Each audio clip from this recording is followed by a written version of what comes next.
ایک دن ایک قافلہ آپ کے پاس آیا اور ان میں سے کچھ افراد نے آپ سے کہا کہ اگر اللہ پاک نے عمر فاروق کو خلیفہ بنانے کے بارے میں آپ سے سوال کیا تو آپ اس کا کیا جواب دیں گے؟ آپ نے فرمایا، تم لوگ مجھے اللہ پاک کی بارگاہ میں حاضری سے ڈرا رہے ہو۔ میں اللہ پاک کی بارگاہ میں یہ عرض کروں گا کہ اے اللہ، میں تیری زمین میں ساری مخلوق سے بہتر شخص کو اپنا خلیفہ بنا کر آیا ہوں۔ السلام علیکم ورحمۃ اللہ وبرکاتہ۔ سیریز تاریخی فیصلے ہسٹورک ڈیسیجن میں آپ کو ایک بار پھر ویلکم۔ ناظرین، کچھ فیصلے ڈیسیجن ایسے ہوتے ہیں جن کے اثرات بہت زیادہ گہرے نہیں ہوتے۔ وہ فیصلے ہوتے ہیں، وقت گزرتا ہے اور ان کے اثرات ختم ہو جاتے ہیں، مگر کچھ فیصلے، کچھ ڈیسیجن ایسے ہوتے ہیں جن کے اثرات صدیوں تک رہتے ہیں، جن سے قوموں کے مقدر بدلتے ہیں، تاریخیں رقم ہوتی ہیں۔ وہ فیصلے دنیا کی سوچوں اور اس کی رائے کو بدل کے رکھ دیتے ہیں۔ آج ہم ایک ایسا ہی تاریخی ہسٹورک فیصلہ سنیں گے جس کی بدولت مسلمانوں کو پوری دنیا میں ایک بہت بڑی طاقت تصور کیا جانے لگا۔ یہ تاریخی فیصلہ تھا خلیفہ دوم حضرت عمر فاروق رضی اللہ تعالیٰ عنہ کو خلیفہ بنانے کا فیصلہ۔ کیسے لیا گیا تھا یہ فیصلہ اور پھر اس کے کیا اثرات پڑے اس فیصلے کے مسلمانوں کی تاریخ پر، جانیں گے آج کے ایپیسوڈ میں۔ ناظرین، نبی پاک صلی اللہ علیہ وسلم کی ظاہری وفات کے بعد صدیق اکبر کو سب مسلمانوں نے متفق ہو کر آپ کو خلیفہ بنایا۔ آپ چاہتے تھے کہ آپ کی وفات کے بعد انتشار نہ ہو، آپ اپنی ہی زندگی میں ہی خلیفہ بنانے کا فیصلہ کر لیں۔ آپ نے مختلف اکابر یعنی بڑے بڑے صحابہ کرام سے مشاورت کرنے کے بعد حضرت عمر کو خلافت کا عظیم منصب سونپنے کا فیصلہ فرمایا تاکہ آپ کی وفات کے بعد مسلمان آپس میں بنا کسی اختلافات کے معاملات کو بآسانی ڈیل کر سکیں۔ تو ناظرین، ہوا کچھ یوں کہ جب آپ رضی اللہ تعالیٰ عنہ کی طبیعت کچھ زیادہ سیریس ہوئی تو آپ نے حضرت عبد الرحمن بن عوف رضی اللہ عنہ کو بلا کر ارشاد فرمایا کہ آپ حضرت عمر بن خطاب کے متعلق کیا کہتے ہیں؟ انہوں نے جواب دیا، آپ انہیں مجھ سے زیادہ بہتر جانتے ہیں۔ آپ نے ارشاد فرمایا، پھر بھی کچھ تو کہو۔ عرض کی، خدا کی قسم، آپ نے حضرت عمر فاروق کے بارے میں جو رائے قائم کی ہے، یعنی اپنے بعد خلیفہ بنانے کی، وہ اس سے کہیں زیادہ افضل اور اعلیٰ ہیں۔ ناظرین، پھر آپ نے حضرت عثمان غنی رضی اللہ تعالیٰ عنہ کو بلایا اور ان سے بھی یہی کویشچن پوچھا کہ مجھے عمر فاروق کے بارے میں بتائیے۔ عثمان غنی نے جواب دیا کہ آپ ہم سے بہتر جانتے ہیں۔ آپ نے کہا، اس کے علاوہ کچھ کہیں۔ عثمان غنی نے عرض کی، عمر فاروق کے بارے میں میرا علم یہی ہے کہ ان کا باطن ان کے ظاہر سے کئی زیادہ بہتر ہے اور ہمارے درمیان ان کی مثل کوئی نہیں ہے۔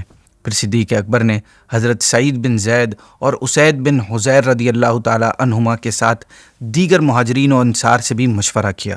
حضرت اسید بن حضیر رضی اللہ تعالیٰ عنہ نے عرض کی، اللہ پاک بہتر جانتا ہے، میں آپ کے بعد انہیں سراپا خیر سمجھتا ہوں۔ وہ تو اچھے کام پر راضی اور برے کام پر ناراض ہوتے ہیں، ان کا باطن ان کے ظاہر سے کئی زیادہ بہتر ہے۔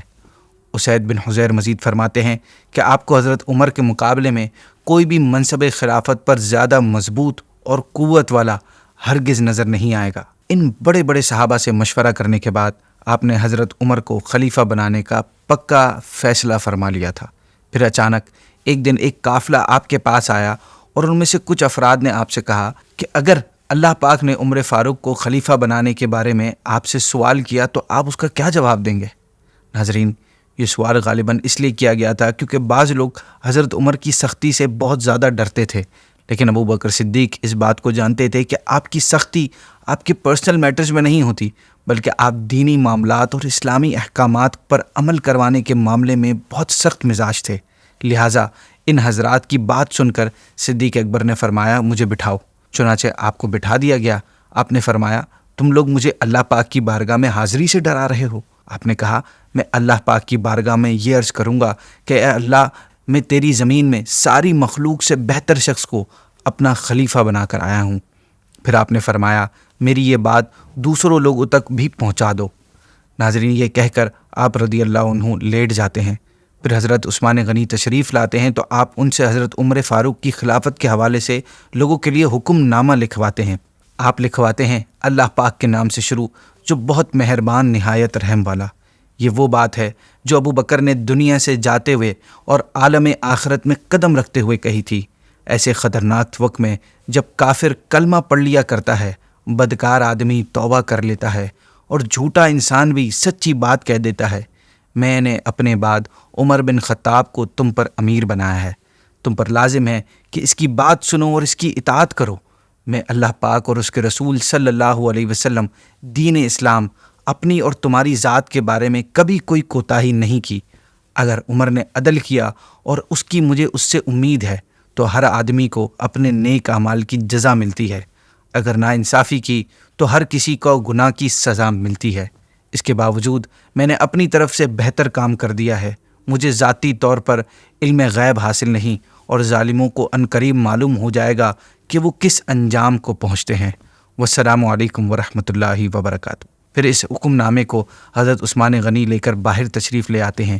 تمام لوگ صدیق اکبر کے فرمان پر رضامندی ظاہر کرتے ہیں اور حضرت عمر کی بیعت کرنا شروع ہو جاتے ہیں۔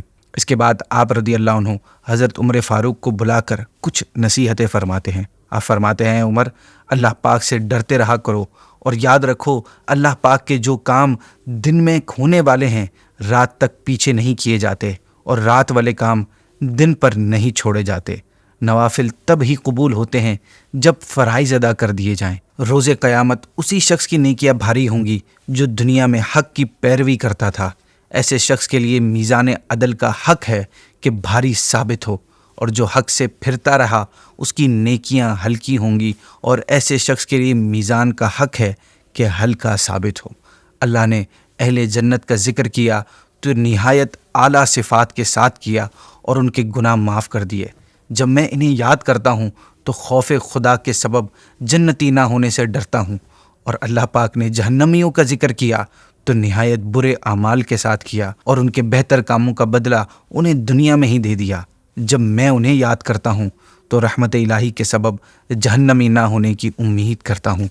اس لیے بندے کو خوف اور امید کے درمیان رہنا چاہیے، اسی طرح کہ نہ رحمت پر بھروسہ کر کے بیٹھ ہی جائے کہ بالکل نیکیاں کرنا ہی چھوڑ دے، اور نہ ہی رحمت سے مایوس ہو کہ دنیا سے بالکل کنارہ کشی اختیار کر لے۔ اے عمر، اگر تم نے میری وصیت یاد رکھی تو موت سے زیادہ کوئی چیز تمہیں محبوب نہ ہوگی۔ ناظرین، حضرت عمر فاروق کو وصیت فرمانے کے بعد آپ رضی اللہ عنہ اکیلے میں اللہ پاک کے حضور دونوں ہاتھ اٹھائے یوں دعا فرماتے ہیں کہ اے میرے پروردگار، میں نے ان لوگوں سے ان کی بہتری اور اصلاح کا ارادہ کیا ہے۔ اے میرے مالک، مجھے جب ان پر فتنہ و آزمائش کا خوف ہوا تو میں نے انہیں ان سے بچانے کے لیے پوری اور بہترین کوشش کی، جسے تو اوروں کی بنسبت بخوبی جاننے والا ہے۔ اے میری جان کے مالک، میں نے ان کے لیے اپنی سوچ کے مطابق ان پر انہی میں سے بہتر، قوی اور زیادہ نیکیاں کرنے والی شخصیت کو نگران بنایا ہے۔ اے میری زندگی کے مالک، میری موت کا وقت قریب آ چکا ہے، لہٰذا تو ان کے درمیان میرا جانشین مقرر فرما دے۔ یہ تیرے ہی تو بندے ہیں، ان کی پیشانیاں تیرے دست قدرت میں ہیں۔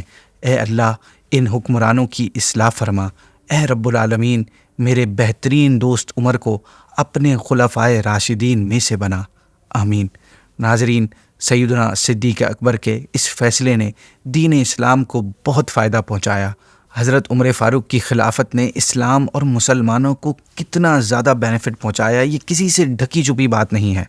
آپ نے اپنے دور خلافت میں اس وقت کی 2 سپر پاورز کو شکست دے کر دشمنان اسلام کے سامنے مسلمانوں کی حیثیت کو بدل کے رکھ دیا۔ ایسا نظام دیا کہ کفار بھی آپ کے دیے ہوئے نظام کی تعریف کرتے ہیں۔ آپ کی خلافت میں تہذیب، عدل و انصاف، قانون، معیشت اور فتوحات کی وسعت دیکھ کر ماننا پڑتا ہے کہ اگر آپ چند برس اور زندہ رہ جاتے تو دنیا میں اسلام کے سوا کسی مذہب کا وجود نہ ہوتا۔ اپنی ایپیسوڈ کا اختتام حضرت عبداللہ ابن مسعود رضی اللہ تعالیٰ عنہ کی اس روایت سے کرتے ہیں کہ آپ سے روایت ہے، فرماتے ہیں کہ 3 شخصیات پختہ رائے اور فراست کے مالک ہیں۔ ان میں سے ایک حضرت ابو بکر صدیق ہیں کہ آپ نے حضرت عمر بن خطاب کو اپنی فراست کے ذریعے خلیفہ مقرر فرمایا۔ اسی کے ساتھ ناظرین، آج کی ایپیسوڈ کو اینڈ کرتے ہیں۔ کل انشاءاللہ آپ سے نئی ایپیسوڈ میں نئے فیصلے کے ساتھ ملاقات ہوگی۔ السلام علیکم ورحمۃ اللہ وبرکاتہ۔